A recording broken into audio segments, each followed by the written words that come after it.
Il est le diplomate des diplomates et il suffit de regarder le nombre de crises dans le monde pour comprendre qu'il ne s'est pas ennuyé. Je suis aux Journées européennes du développement en compagnie du secrétaire général des Nations Unies lui-même, Ban Ki-moon. Votre mandat touche à sa fin. Nous allons donc discuter de vos succès, mais aussi des défis et des priorités qui demeurent.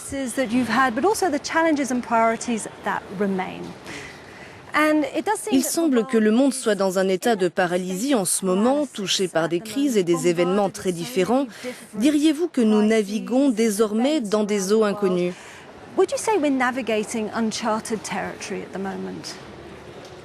Il est vrai que nous vivons dans un monde de périls et de défis nombreux, parmi lesquels les mouvements de réfugiés de masse et le terrorisme ici et là. Mais en même temps, l'avenir devrait être positif. Les dirigeants du monde se montrent vigilants et se sont engagés, par exemple, avec les 17 objectifs de développement durable et avec l'accord de Paris sur le changement climatique.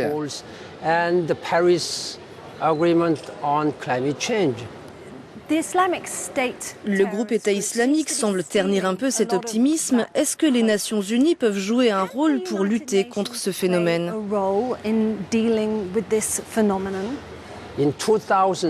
En 2006, l'Assemblée générale des Nations unies a adopté une stratégie globale contre le terrorisme très ambitieuse et complète. Ça ne semble pas marcher. Mon travail, c'est justement de faire en sorte que ça marche. C'est pourquoi, le mois dernier, j'ai présenté à l'Assemblée générale de l'ONU mon plan d'action, une action très globale pour prévenir l'extrémisme violent. C'est maintenant entre les mains des États membres. C'est en train d'être négocié et j'espère qu'ils l'adopteront bientôt. Mais si nous sommes dans cette situation, c'est parce que la guerre en Syrie continue de faire rage. L'ONU est coincée entre les États-Unis et la Russie. Comment débloquer la situation pour progresser en Syrie?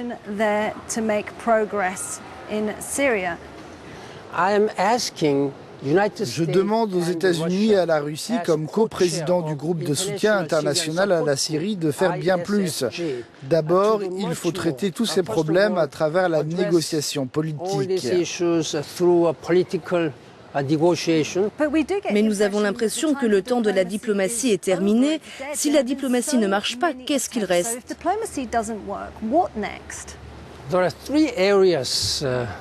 Il y a 3 sujets que nous devons traiter à propos de toutes les crises, y compris la Syrie. D'abord, nous devons stopper la violence pour pouvoir acheminer l'aide humanitaire aux millions de personnes qui en ont besoin. Nous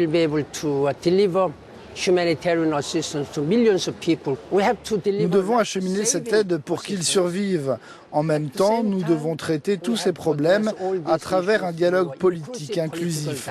Pensez-vous qu'il y aura une avancée d'ici la fin de votre mandat? Notre échéance, c'est le 1er août. Ça semble très ambitieux.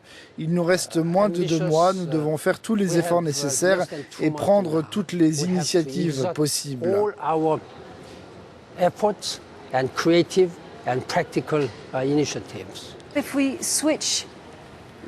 Intéressons-nous à l'Europe maintenant.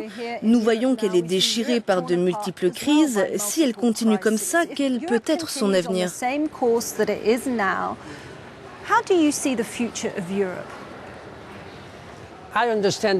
Je comprends l'immensité des défis qui se posent aux pays européens, en raison en particulier des mouvements massifs de réfugiés et de migrants.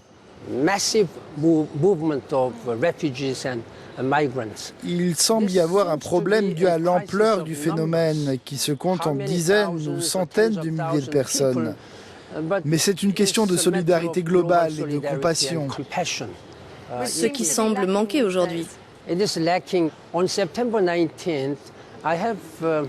Cela manque. J'ai proposé d'organiser un sommet aux Nations Unies le 19 septembre et je suis sûr que tous les dirigeants du monde viendront, y compris les dirigeants européens. Nous allons d'abord exposer les causes profondes du phénomène, comment nous pouvons protéger la dignité humaine et les droits de l'homme pour les réfugiés et comment les aider à s'intégrer dans la société en ouvrant plus de voies légales.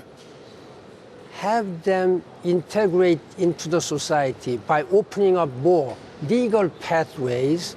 Et nous devrions aussi apprécier davantage la contribution de grandes valeurs que les réfugiés et les migrants apportent aux communautés. Quand vous parlez d'unité, l'un des rares moments où on a pu la constater, c'était pendant le sommet de Paris sur le climat. Diriez-vous que ça a été la plus grande réalisation de votre mandat ?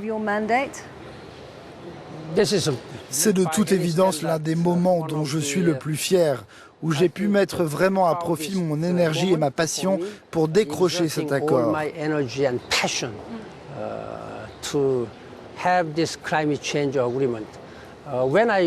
Quand j'ai pris mes fonctions de secrétaire général, il n'y avait pas tellement de discussions sur le changement climatique.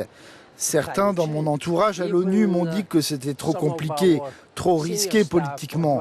Ils m'ont dit que je pouvais échouer. À ce moment-là, j'ai dit que nous n'avions aucun plan B parce que nous n'avons pas de planète B. Êtes-vous préoccupé par l'élection présidentielle américaine? Est-ce que l'élection de Donald Trump, par exemple, pourrait tout faire capoter dans la mesure où il est contre l'accord de Paris? Je ne veux faire aucun commentaire sur l'un des probables candidats. Mais le débat sur la véracité du changement climatique, c'est vraiment derrière nous.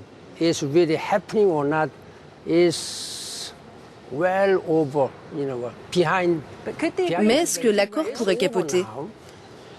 C'est derrière nous. Le monde a établi clairement que le changement climatique est avéré et qu'il est plus rapide que ce que nous pensions. C'est un traité et un engagement et je suis sûr que les États-Unis continueront d'agir en ce sens, quel que soit leur futur président.